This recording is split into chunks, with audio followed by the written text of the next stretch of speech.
ചേട്ടൻ അത് പറയുമ്പോൾ ഉള്ളെന്ന് വരുന്ന പോലെ ഫീൽ ചെയ്തു. അത് ഉള്ളിന്ന് വരൂലോ, അവസ്ഥ വെച്ചിട്ട് അത് ഉള്ളിന്ന് വന്നാലേ പറ്റൂ. ഇതിന്റെ ഐഡിയ ആണ്, അതിന്റെ ഒരു പങ്കും പറ്റാത്തില്ല. ഇങ്ങനെ അഡ്രസ് ചെയ്താൽ അത് പ്രേക്ഷകർ എങ്ങനെ എടുക്കുന്നത് എനിക്ക് മനസ്സിലാവുന്നില്ല. അപ്പം അത് വേണോ എന്ന് പല പ്രാവശ്യം ചോദിച്ചു. ഞാൻ കഥ കേട്ടപ്പോൾ ചോദിച്ചു, ഞാൻ പേഴ്സണലി ഇതിനെ വീട്ടിൽ പോയി കണ്ട് ചോദിച്ചു, വഴിയിൽ വെച്ച് ചോദിച്ചു, ഫോം വിളിച്ച് ചോദിച്ചു, 5-6 പേരെ കൊണ്ട് ചോദിപ്പിച്ചു.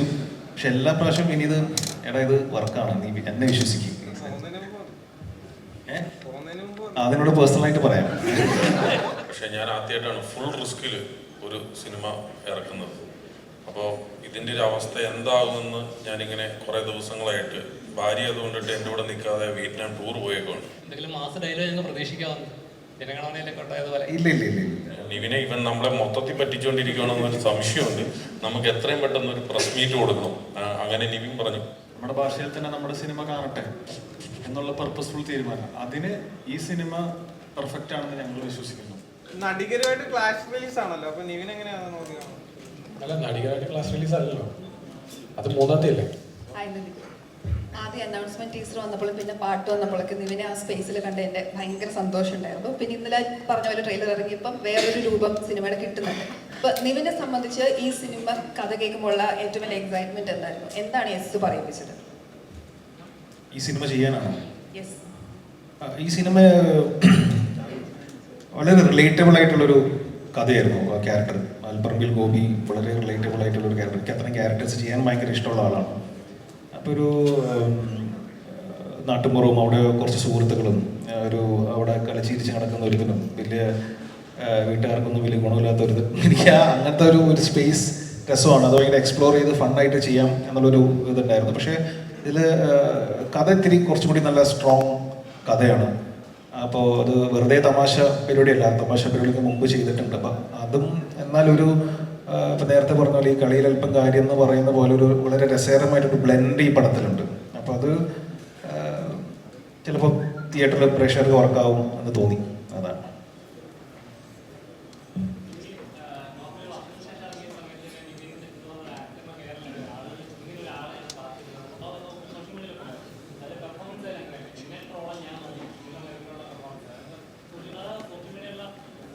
ഒരു കളിയാക്കുന്നതിൽ സത്യർക്ക് അങ്ങനെ ഒരു പ്രതിഷേധം പോലെ ആയിരുന്നു. വേറെ ആരും വേണ്ട, എന്നെ പ്രോളം ഞാൻ മതി, അങ്ങനെ ഒരു ഇതാണ്. അതെല്ലാം മറ്റേ വിനീതിൻ്റെ ഐഡിയ ആണ്, അതിൻ്റെ ഒരു പങ്കും പറ്റാത്തില്ല.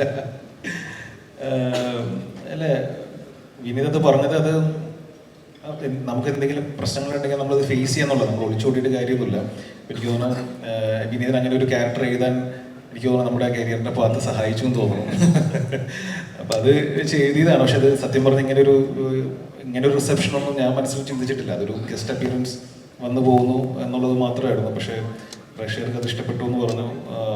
ഒരുപാട് മെസ്സേജും സാധനങ്ങളെല്ലാം വന്നു. അപ്പോൾ പ്രേക്ഷകർക്ക് നന്ദി. എനിക്കതിൻ്റെ പ്രൊമോഷൻ പരിപാടിക്കൊന്നും പങ്കെടുക്കാൻ പറ്റിയില്ല, ഞാൻ കൊൽക്കട്ടയിലായിരുന്നു. വിനീത് ഇങ്ങനെ പല പ്രാവശ്യം വിളിച്ചിരുന്നു, അതിന് എത്താൻ പറ്റിയില്ല. ഞാനിപ്പോൾ റീസെൻ്റ്ലിയാണ് വന്നത്. പക്ഷേ ആ സിനിമ സ്വീകരിച്ച പോലെ തന്നെ ഈ സിനിമയും പ്രേക്ഷകർ സ്വീകരിക്കുന്നു വിശ്വസിക്കുന്നു.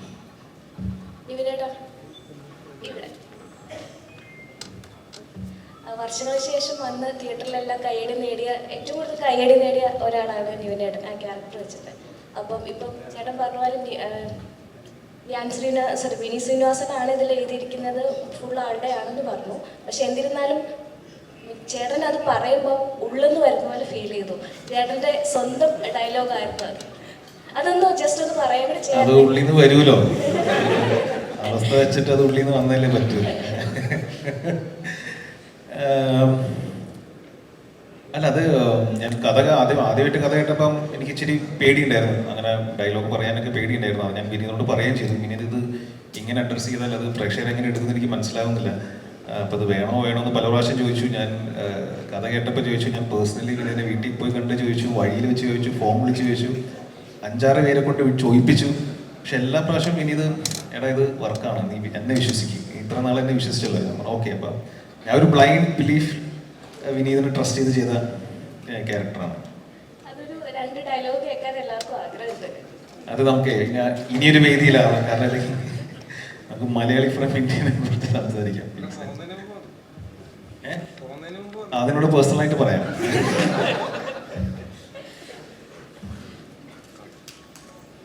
ചേട്ടാ ഇപ്പം ഇവിടെ ഇപ്പോൾ ഡിജി വന്ന ഡയറക്ടറിൽ ഇപ്പോൾ ക്യൂ എന്ന സിനിമയായാലും ശരി, ജനഗണമന എന്ന സിനിമയായാലും ശരി, സൊസൈറ്റിയിൽ ഉണ്ടാക്കിയ ഒരു ഇമ്പാക്റ്റ് ഉണ്ട്, അല്ലെങ്കിൽ പ്രേക്ഷകരിൽ ഉണ്ടാക്കിയ ഒരു ഇമ്പാക്റ്റ് ഉണ്ട്. അപ്പോൾ അങ്ങനെ ഒരു ഡയറക്ടർ വന്ന് സമീപിച്ചപ്പോൾ എന്തായാലും എൻ്റെ കരിയറിൽ ഒരു മാറ്റം ഉണ്ടാകുന്ന ഒരു കഥയായിരിക്കും എന്നൊരു എക്സ്പെക്ടേഷൻ ഉണ്ടാവുമല്ലോ ഓട്ടോമാറ്റിക്കലി. അപ്പോൾ ഇങ്ങനൊരു കഥ ചെയ്യുന്ന സമയത്ത് അല്ലെങ്കിൽ കരിയറിൽ ഒരു എൻ്റെ ബ്രേക്ക് ത്രൂ തരുന്ന ഒരു കഥാപാത്രമായിരിക്കും ഇത്. അല്ല, ഭയങ്കര എക്സ്പെക്ടേഷനോ അല്ലെങ്കിൽ അങ്ങനെ ലൈഫ് ചേഞ്ചിങ് ക്യാരക്ടറോ അങ്ങനെ ഫീൽ ചെയ്തിട്ടല്ല. ഈ സിനിമ നല്ലതാണ്. ഷാരിസിൻ്റെ എഴുത്ത് എനിക്കിഷ്ടമാണ്. ഡിജോയുടെ മുമ്പത്തെ 2 സിനിമകളും എനിക്ക് ഇഷ്ടമാണ്. അപ്പം ഇവരുടെ ഒരു കോമ്പിനേഷനിലൊരു വർക്കുണ്ട്. ഓഡിയൻസിനെ എവിടെയോ കണക്ട് ചെയ്യുന്ന കാര്യങ്ങൾ ഇവരുടെ സിനിമയിലൂടെ വരുന്നുണ്ട്. വളരെ ഇൻട്രസ്റ്റിംഗ് ആയിട്ടുള്ള ഫിലിം മേക്കറാണ് ഡിജോ. അപ്പോൾ പിന്നെ ഈ കഥയും എനിക്ക് ആ ഗോപിയോട് എനിക്ക് റിലേറ്റ് ചെയ്യാൻ പറ്റി. അങ്ങനെ എടുത്ത സിനിമയാണ്. എന്തെങ്കിലും മാസ് ഡയലോഗ് പ്രതീക്ഷിക്കാമോ? ജനഗണമനയിലൊക്കെ ഉണ്ടായതുപോലെ. ഇല്ല, അത് ഞാൻ ചോദിച്ചു, പക്ഷെ അത് ഞാൻ പറഞ്ഞ ഏക്കില്ല എന്നാ പറഞ്ഞത്. അപ്പൊ അതുകൊണ്ട് ഞാൻ ഇല്ല. അല്ലാതെ പ്രൊമോയില് പറഞ്ഞല്ലോ മാസ ഡയലോഗ് എല്ലാം പൃഥ്വിരാജ് അല്ലടാ. അല്ല, ഇത് അതാ ഞാൻ പറഞ്ഞത്, സിനിമ ജനഗണമനയായിട്ടൊന്നും അങ്ങനെ ഒരു ഇന്നലെ വിട്ട ടീസർ ആ പറഞ്ഞ വളരെ ഒരു ലൈറ്റർ വേർഷനിൽ നിങ്ങൾ കണ്ടാൽ മതി. ഇങ്ങനെ ഭയന്ന് മാരകമായിട്ടൊന്നുമില്ല. സിനിമ വെച്ച ലൈറ്റ് ഫിലിം. ഈ ഫസ്റ്റ് അനൗൺസ്മെന്റ് ടീസറിൽ പറഞ്ഞല്ലോ ഇതൊരു പാൻ ഇന്ത്യൻ പരിപാടിയല്ല, ഇതൊരു സാധാ പരിപാടി. അപ്പോ ആ ഡിസിഷൻ ഫസ്റ്റ് തന്നെ ഉണ്ടായിരുന്നാണോ? ഇതൊരു ഇത്ര ലാംഗ്വേജസിൽ റിലീസ് ചെയ്യണ്ടായിരുന്നു, മലയാളത്തിൽ തന്നെ എല്ലാവരിലേക്ക് എത്തണം ആ ഒരു കാര്യം? നമ്മളുടെ ഭാഷയിൽ കുറച്ചൊക്കെ ബാക്കിയുള്ളവർ കേൾക്കട്ടെ, നമ്മുടെ ഭാഷയിൽ തന്നെ നമ്മുടെ സിനിമ കാണട്ടെ എന്നുള്ള പർപ്പസ്ഫുൾ തീരുമാനം. അതിന് ഈ സിനിമ പെർഫെക്റ്റ് ആണെന്ന് ഞങ്ങൾ വിശ്വസിക്കുന്നു. നമ്മളുടെ ഒരു ഇതെന്താണെന്ന് പറയുക, ഇപ്പോൾ നമ്മളിവിടെ നിന്ന് FM ഇപ്പോൾ വെച്ച് നോക്കിയാൽ നമ്മളൊരു അരമണിക്കൂറിൽ ഒരു തമിഴ് പാട്ട് നമ്മൾ കേൾക്കും അല്ലേ? നീ ചെന്നൈയിൽ പോയിട്ടോ ബാംഗ്ലൂർ പോയിട്ടോ ഒന്ന് പ്ലേ ചെയ്യും, അവരുടെ ഭാഷയിൽ മാത്രമേ പാട്ടുകൾ കേൾക്കുള്ളൂ. നമ്മളെല്ലാത്തിനെയും സ്വീകരിക്കുന്നവർ, മലയാളിയുടെ ഏറ്റവും വലിയൊരു ഒരു ക്രെഡിറ്റാണ് നമ്മളെല്ലാത്തിനെയും സ്വീകരിക്കുന്നവർ. ഒരു വേൾഡ് കപ്പ് സമയത്ത്, ഫുട്ബോൾ വേൾഡ് കപ്പ് സമയത്ത് 10-20 രാജ്യങ്ങളിലെ കൊടി ഉയരുന്ന ഒരു സംസ്ഥാനമാണ്, അങ്ങനെയുള്ളൊരു നാടാണ്. അപ്പോൾ ആ നാടിനെ, ആ മലയാളിയെ നമ്മൾ റെപ്രസെന്റ് ചെയ്യുമ്പോൾ മലയാളിയെ നമ്മൾ ഡബ് ചെയ്തിട്ട് കേൾക്കണം, മലയാളിയെ നമ്മൾ വേറൊരു ഭാഷയിൽ ഡബ് ചെയ്യണം എന്നുള്ളത് ഞങ്ങളെ സംബന്ധിച്ചൊരു വലിയ ചോദ്യം. വേണ്ട, ഈ വർഷം നമ്മൾ തകർത്തുകൊണ്ടിരിക്കുകയല്ലേ, നമ്മളുടെ സിനിമയല്ലേ എല്ലാവരും വെയിറ്റ് ചെയ്യുന്നത്, നമ്മളുടെ സിനിമകളല്ലേ വെയിറ്റ് ചെയ്യുന്നത്. നമ്മളുടെ ഭാഷ ബാക്കിയുള്ളവർ കേൾക്കട്ടെ, നമ്മളുടെ ഭാഷയിൽ തന്നെ കേൾക്കട്ടെ. ഈ മുണ്ടെടുത്ത് സൈക്കിളിൽ ഈ 2 പേര് പോകുന്ന, ലുങ്കി എടുത്ത് പോകുന്നത് ഇതായിരിക്കണം ഞങ്ങളുടെ ടീസർ എന്നും ഫസ്റ്റ് ലുക്ക് എന്നും. ഈ ഫസ്റ്റ് ലുക്ക് തന്നെ ലോകമെമ്പാടുമുള്ള സ്ക്രീനുകളിൽ വരണം എന്നും ആഗ്രഹിച്ചാണ് ഞങ്ങൾ ഈ സിനിമ തുടങ്ങിയത്. കാരണം ഇത് ലുങ്കി എടുക്കുന്നവൻ്റെയും മുണ്ടെടുക്കുന്നവൻ്റെയും സിനിമയാണ്. അതിനെ ഡബ് ചെയ്യണ്ട. കൃഷ്ണസ്വാമിയിലുണ്ടായിരുന്നത് പോലെ ആ കണ്ട വേർഷൻ തന്നെയാണ്, അല്ലെങ്കിൽ ടീസറിൽ കണ്ടത് തന്നെയാണ് സിനിമയിൽ. പ്രൊമോഷൻ മെറ്റീരിയലിൽ കണ്ടതൊക്കെ ഇറ്റ്സ് ടോട്ടലി ഡിഫറെൻറ്റ്. കണ്ടാൽ ശ്രദ്ധിച്ചാൽ മനസ്സിലാവും. ഇവൻ്റെ രൂപവും ലുക്കും എല്ലാം നമ്മൾ ഡിസൈൻ ചെയ്തേക്കണം റെപ്രസെൻറ്റിങ് ഒരു സാധാരണ മലയാളി. ഇത്രയും ലിസ്റ്റിൻ ചേട്ടൻ എന്താ ഈ ചിത്രം പ്രൊഡ്യൂസ് ചെയ്യാന്നൊരു തീരുമാനത്തിലേക്ക് എത്തുന്നത് എങ്ങനെയായിരുന്നു? ഇപ്പൊ നിവിൻ ധ്യാൻ ചിത്രം ഞാനും അത് ആലോചിച്ചുകൊണ്ടിരിക്കുന്നു. കാരണം ഇത് ഇത്രയും ഫുൾ റിസ്കിൽ ഇപ്പം ഞാൻ ഇത്രയും സിനിമകൾ നിർമ്മിച്ചിട്ടുണ്ട്, പക്ഷെ ഞാൻ ആദ്യമായിട്ടാണ് ഫുൾ റിസ്കിൽ ഒരു സിനിമ ഇറക്കുന്നത്. അപ്പോൾ ഇതിൻ്റെ ഒരു അവസ്ഥ എന്താകുമെന്ന് ഞാനിങ്ങനെ കുറേ ദിവസങ്ങളായിട്ട്, ഭാര്യ അതുകൊണ്ടിട്ട് എൻ്റെ കൂടെ നിൽക്കാതെ വിയറ്റ്നാം ടൂർ പോയേക്കുണ്ട്. കാരണം നമ്മുടെ ഈ ടെൻഷൻസൊക്കെ ഈവൻ കണ്ടുകൊണ്ട് ആണെന്ന് തോന്നുന്നു. കാരണം ഒരു സിനിമ ഇറക്കിയിട്ടിട്ട് അതിൻ്റെ കാര്യങ്ങൾ പോലും പുറത്തേക്ക് വിടുന്നില്ല. അതുപോലെ ഇന്നലെ ഞങ്ങളെല്ലാം നിർബന്ധിച്ചിട്ടാണ് ഡിജോ വിടുന്നത്. കാരണം അപ്പോൾ അതിൻ്റെ സസ്പെൻസ് പോകും. ഞാൻ ചോദിച്ചാൽ 1-ാം തീയതി ഇറങ്ങുമ്പോൾ ഇത് ഓൾറെഡി പോകുമല്ലോ, ഇപ്പോൾ 2 ദിവസം മുമ്പ് പോയാൽ എന്താ കുഴപ്പമിരിക്കുന്നത്? ഇല്ല, 2 ദിവസത്തോടെ വെയിറ്റ് ചെയ്യും. അപ്പം അങ്ങനെ ഞാൻ നിർബന്ധിച്ചതിൻ്റെ പേരിലാണ്. അപ്പം നിവിനും ഇതെല്ലാം കേട്ടോണ്ടിട്ടിരിക്കുകയാണ്. ഞാൻ അപ്പം നിവിനോടും പറഞ്ഞു, നിവിനെ ഇവൻ നമ്മളെ മൊത്തത്തിൽ പറ്റിച്ചുകൊണ്ടിരിക്കുകയാണെന്നൊരു സംശയമുണ്ട്, നമുക്ക് എത്രയും പെട്ടെന്ന് ഒരു പ്രസ് മീറ്റ് കൊടുക്കണം. അങ്ങനെ നിവിൻ പറഞ്ഞു ശരി, അപ്പം അങ്ങനെയാണ് ഒരു പ്രസ് മീറ്റ് തന്നെ നമുക്ക് വെക്കാന്നുള്ള ഒരു വാശിയുടെ പുറത്താണ് ഇന്ന് പ്രസ് മീറ്റ് പോലും വെച്ചത്. അല്ലെങ്കിൽ ഇന്ന് മിനിങ്ങാന്നിറങ്ങിയ ടീച്ചറും കാണത്തില്ല, ഇന്നത്തെ പ്രസ് മീറ്റും കാണത്തില്ല. അപ്പം ചിലപ്പോൾ എനിക്ക് ഡൗട്ട്, നാളെ കഴിഞ്ഞ് ചിലപ്പോൾ ഞാനും കാണത്തില്ല.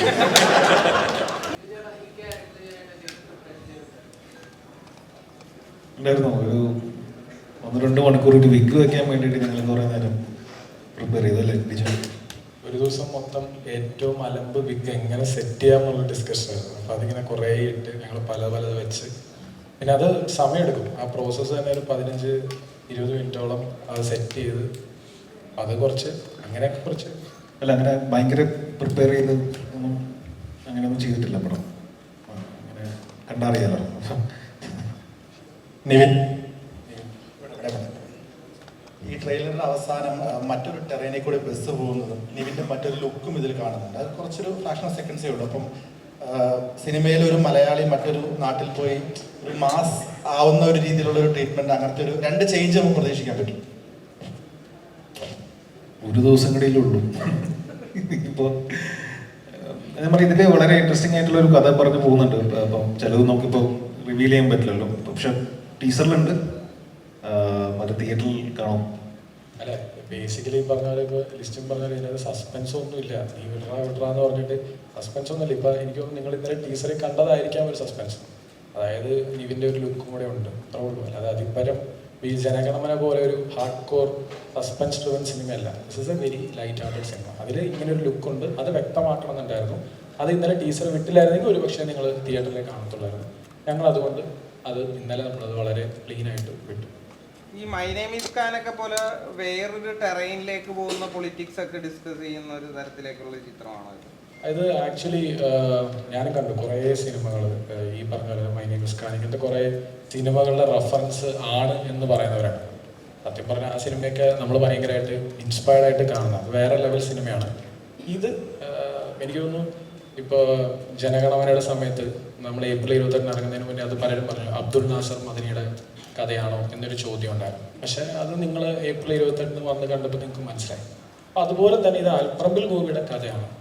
24 മണിക്കൂറുള്ളൂ. നാളെ വരുമ്പോൾ അത് വളരെ ക്ലിയർ ആവും. സിമ്പിൾ. ഇത് റിലീസ് ചെയ്യുന്ന ഡേയ്സ്, അതായത് നാളെ തന്നെ മെയ് 1 റിലീസ് ചെയ്യുന്നു. അത് തൊഴിലാളി ദിനം. ഇത് മറ്റൊരു എന്തോ എല്ലാം സ്പെസിഫൈ പോയിന്റ് ചെയ്യപ്പെടുന്ന പോലെ ഒരു തോന്നൽ. അല്ല, അതാണ് തൊഴിലാളി ദിനത്തിൽ ശരിക്കും ഒരു പണിയെടുക്കാത്ത 2 പേരുടെ കഥയാണ് അത്.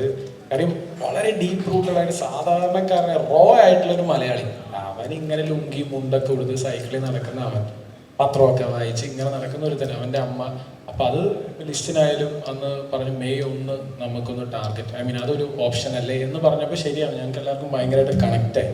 ശരി, അതേ സിനിമയിൽ അത് തന്നെയാണല്ലോ, ഒരു പണിയില്ലാത്ത അവൻ്റെ കഥയല്ലേ. അപ്പം അത് മെയ് 1 അതാണ് ഇന്ന് പ്രസ് മീറ്റ് വെച്ചതിൻ്റെ മെയിൻ ഇതാണ്. പലർക്കും ഈ പറഞ്ഞ പോലെ ബുധനാഴ്ച ഒരു സിനിമ റിലീസ് അവർക്ക് കിട്ടിയിട്ടില്ല. അതുകൊണ്ട് അതൊന്ന് എൻഫോഴ്സ് ചെയ്യുക അല്ലെങ്കിൽ റീഇൻഫോഴ്സ് ചെയ്യാനാണ് നമ്മളുടെ ഉദ്ദേശം ഇന്ന് ഈ മൊമെൻറ്റിൽ.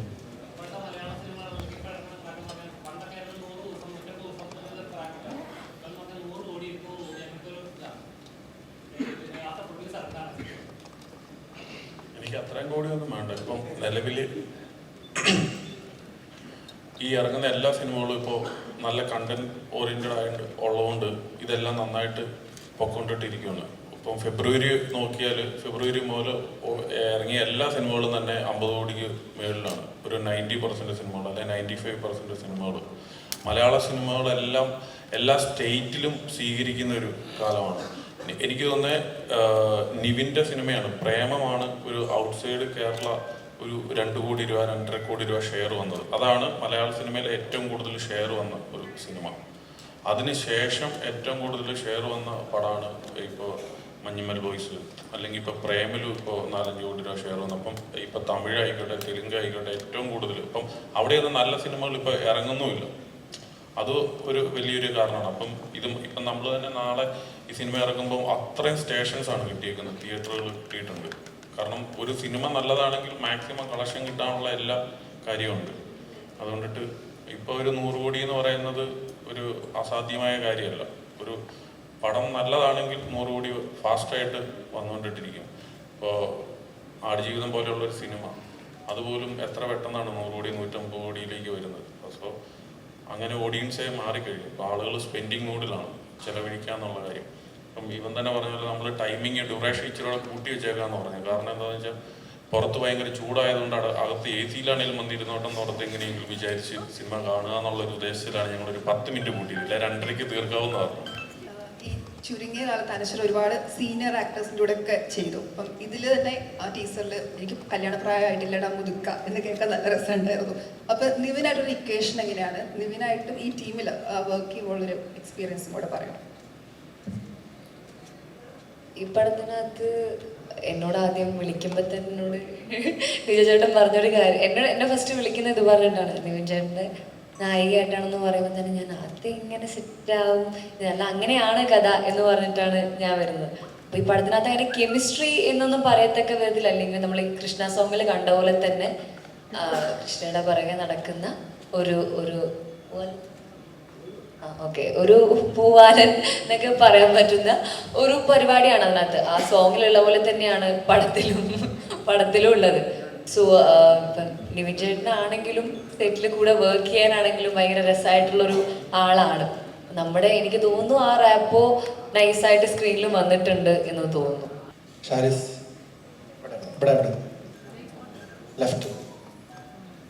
ഈ ഒരു കലാകാരൻ അവൻ്റെ സൃഷ്ടിയിൽ അയാളുടെ പൊളിറ്റിക്സ് പറയാറുണ്ട്, രാഷ്ട്രീയം അഡ്രസ്സ് ചെയ്യാറുണ്ട്. ഇപ്പം ജനഗണമന നോക്കുകയാണെന്നുണ്ടെങ്കിലും ഷാരിസിൻ്റെ എഴുത്തുകളിൽ രാഷ്ട്രീയം വന്നിട്ടുണ്ട്. പലരും പറയാൻ ആഗ്രഹിച്ച കാര്യങ്ങൾ പറയുകയും തിയേറ്ററിൽ കൈഡി കിട്ടുകയും ചെയ്തിട്ടുണ്ട്. ഇപ്പോൾ മലയാളി ഫ്രം ഇന്ത്യയുടെ ഈ ടൈറ്റിൽ ഡിസൈൻ നോക്കിയാലും അതിൻ്റെ അകത്തൊരു ഫ്ലാഗിൻ്റെ ഒരു കളർ ടോണൊക്കെ പിടിച്ചിരിക്കുന്നതാണ്. അപ്പോൾ ഷാരീസ് ഇതിലും രാഷ്ട്രീയം അഡ്രസ്സ് ചെയ്യുന്ന, നമ്മൾ പറയാൻ അല്ലെങ്കിൽ ഇപ്പോൾ ചർച്ചയാകുന്ന രാഷ്ട്രീയം ഈ സിനിമയിൽ അഡ്രസ്സ് ചെയ്യുന്നുണ്ട്. ഇതൊരു സാധാരണ മലയാളിയുടെ, ഡിജോ പറഞ്ഞ തന്നെ ആൽപ്പറമ്പിൽ ഗോപിയുടെ കഥയാണ്. അപ്പോൾ ഒരു സാധാരണ മലയാളിയുടെ ലൈഫിൽ എന്തൊക്കെ ഉണ്ടോ അതൊക്കെ ഇതിലുണ്ടോ. അവൻ്റെ പ്രണയമുണ്ട്, അവൻ്റെ കുടുംബമുണ്ട്, അവൻ്റെ സുഹൃത്തുണ്ട്, നാടുണ്ട്, നാട്ടുകാരുണ്ട്, രാഷ്ട്രീയമുണ്ട്, അവൻ്റെ പ്രതിസന്ധിയുണ്ട്, അവൻ്റെ തരണം ചെയ്യലുണ്ട്, സർവൈവലുണ്ട്, അതൊക്കെ ചേർത്താണിത്.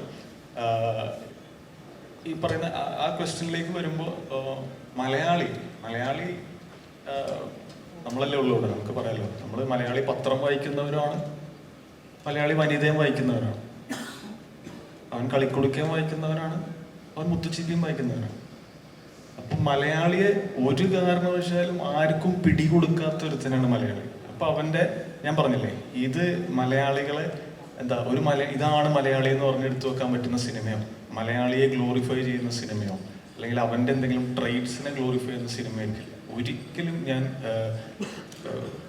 ഒരു ഭാഷയോ ഒരു സംസ്കാരത്തെയോ ഒന്നിനെയും ഗ്ലോറിഫൈ ചെയ്യുന്ന ഒരു സിനിമ ചെയ്യാൻ എനിക്ക് താല്പര്യമില്ല. നമ്മളുടെ ബേസിക് എന്ന് വെച്ചാൽ നമ്മളുടെ പെർസ്പെക്റ്റീവിൽ ഇതെന്താണ്, ആ രീതിക്ക് ഞങ്ങളുടെ മനസ്സിൽ ഭയങ്കര മലയാളിത്തമുള്ളൊരു ക്യാരക്ടറാണ് ആൽപ്പറമ്പിൽ ഗോപി.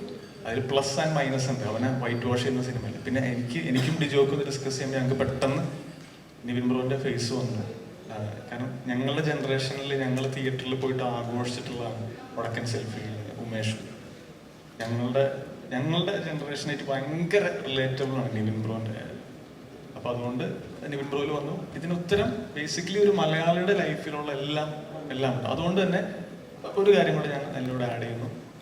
ഈ സിനിമ നിങ്ങൾക്ക് കണക്റ്റ് ആവണമെന്ന് ഞാൻ പേഴ്സണലി ഞാൻ പ്രാർത്ഥിക്കുന്നു. ഇപ്പോൾ ജനഗണമനെ കുറിച്ച് ഞങ്ങളത് പറയില്ല, കണക്റ്റ് ആവണേ എന്നുള്ളത്. കണക്റ്റ് ആവാൻ വേണ്ടി ഞങ്ങൾ പ്രാർത്ഥിക്കുന്നു. കാരണം ഇത് അങ്ങനെ ആ ഒരു പ്രാർത്ഥന ഞങ്ങൾക്കുള്ളൂ. നിങ്ങൾക്കിത് കണക്റ്റ് ആവണേ എന്നുള്ള പ്രാർത്ഥനയാണ് സിനിമ. അതല്ലാതെ ഈ സിനിമ കണ്ട് പ്രബുദ്ധരാവുക, ഒരു സിനിമയും കണ്ട് പ്രബുദ്ധരാവുക, അതില്ല. കണക്റ്റ് ആയാൽ ഓക്കെയാണ്, വി ആർ റെഡി.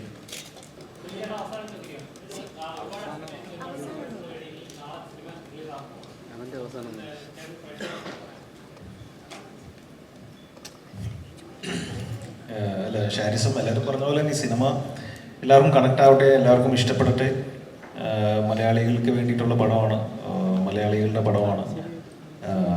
ഇതിനകത്ത് അതിൻ്റെ പ്രിമൈസും അതിൻ്റെ കഥയും ഈ എല്ലാം ഒരു രസകരമായിട്ട് വന്നിട്ടുണ്ടെന്നാണ് വിശ്വസിക്കുന്നത്. പ്രേക്ഷകർ തിയേറ്ററിലേക്ക് വരിക. നാളെ ബുധനാഴ്ചയാണ് ഡിജോ പറഞ്ഞത്. നമ്മൾ ബുധനാഴ്ച അങ്ങനെ പടങ്ങൾ റിലീസ് ചെയ്യാറില്ല, വേറെ പടങ്ങൾ ഉള്ളതുകൊണ്ട് നമ്മളൊന്ന് റിപ്പോർട്ട് ചെയ്ത്. പിന്നെ മെയ് 1 എല്ലാം വെച്ചിട്ടാണ് നാളെ റിലീസ് ചെയ്യുന്നത്. എല്ലാവരെയും തിയേറ്ററിലേക്ക് ക്ഷണിക്കുന്നു. നിങ്ങളെല്ലാവരും തിയേറ്ററിൽ പോയി പടം കാണുക, സപ്പോർട്ട് ചെയ്യുക. Thank you. ഇപ്പം നേരത്തെ ഡയറക്ടർ പറഞ്ഞല്ലോ, തിയേറ്ററിൽ നിന്ന് ഇറങ്ങാൻ നേരത്ത് തല കുനിച്ച് ഒരു മലയാളിക്കും ഇറങ്ങി വരേണ്ട ഒരു അവസ്ഥ ഉണ്ടാകില്ല എന്ന് പറഞ്ഞു. ആ കോൺഫിഡൻസ് നിവിൻ പോളിക്കുണ്ടോ? മലയാളിയല്ലേ? അല്ല, പുള്ളിയുടെ പെർസ്പെക്റ്റീവ്. അല്ല, ഡയറക്ടർ കാണുന്ന ഒരു പേഴ്സ്പെക്റ്റീവിലല്ലല്ലോ ഞാൻ സിനിമ കാണാൻ. എനിക്ക് ഈ സിനിമ കണ്ട് എനിക്കൊരു തൃപ്തി തൃപ്തി കിട്ടിയിരുന്നു. രസമുണ്ടല്ലോ സിനിമ, നമ്മൾ പറഞ്ഞതിനേക്കാളും ഭയങ്കര ഇൻട്രസ്റ്റിംഗ് ആയിട്ട് ആസ് എ ഫിലിം മേക്കർ അതിൻ്റെ ക്യാമറ വർക്ക് ആണെങ്കിലും എഴുത്താണെങ്കിലും എല്ലാം വളരെ രസകരമായിട്ട് ബ്ലെൻഡായിട്ട് വന്നിട്ടുണ്ട്. ഡിജോയുടെ സ്റ്റേറ്റ്മെന്റ് പോലെ തന്നെ ആവട്ടെ എന്ന് പ്രാർത്ഥിക്കുന്നു. അനശ്വരയുടെ സിനിമകളെല്ലാം സൂപ്പർ ഹിറ്റ് ആയിക്കൊണ്ടിരിക്കുകയാണ്. അപ്പം ഒരു നടി എന്ന നിലയിൽ അങ്ങനെ ഒരു ഇത് വന്നു കഴിയുമ്പോഴത്തേക്കും വലിയൊരു ഉത്തരവാദിത്തമല്ലേ അനശ്വരയിലേക്ക് വരുന്നത്. അപ്പം അതിനെപ്പറ്റി എന്താണ് പറയാനായിട്ട്? തീർച്ചയായിട്ടും അതെ. പക്ഷേ മഞ്ചേഷി പറഞ്ഞ പോലെ ഒരു ഭാഗ്യനായിക എന്നൊന്നും ആ പട്ടൊന്നും ഞാൻ എടുത്തിടുന്നില്ല. ഒരു സിനിമ പൊട്ടിപ്പോകുന്നവരേ ഉള്ളൂ. സോ അങ്ങനെയൊന്നും ഞാൻ വിചാരിക്കുന്നില്ല. അതിൻ്റെ പിന്നിൽ ഒരുപാട് പേര് വർക്ക് ചെയ്യുന്ന, അതിൽ ജസ്റ്റ് ഒരു ചെറിയൊരു ഭാഗം മാത്രം എന്നൊരു ഉത്തരവാദിത്തം മാത്രമേ ഞാൻ ചെയ്യുന്നുള്ളൂ. അപ്പം നല്ല സിനിമയുടെ ഭാഗമാകുന്നു. ഇപ്പോൾ കഴിഞ്ഞ 2 സിനിമകളാണെങ്കിലും ഒക്കെ നല്ല ടീമിൻ്റെയും നല്ല സിനിമയുടെയും ഭാഗമാകാൻ പറ്റി എന്നുള്ളതാണ്. ഇപ്പം ഇതാണെങ്കിലും മലയാളി ഫ്രം ഇന്ത്യ ആണെങ്കിലും നല്ലൊരു ക്രൂ ആണ്. സോ അങ്ങനെ നല്ല ടീമിൻ്റെ ഭാഗമാകുമ്പോൾ നല്ല സിനിമകൾ കിട്ടുന്നു എന്ന് ഞാനും കരുതുന്നു.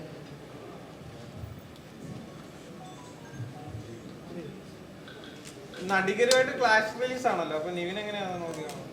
അല്ല, നടികരായിട്ട് ക്ലാസ് റിലീസ് അല്ലല്ലോ, അത് 3-ാം തീയതി അല്ലേ, ഇത് 1-ാം തീയതി. അതിലാണ് ആദ്യം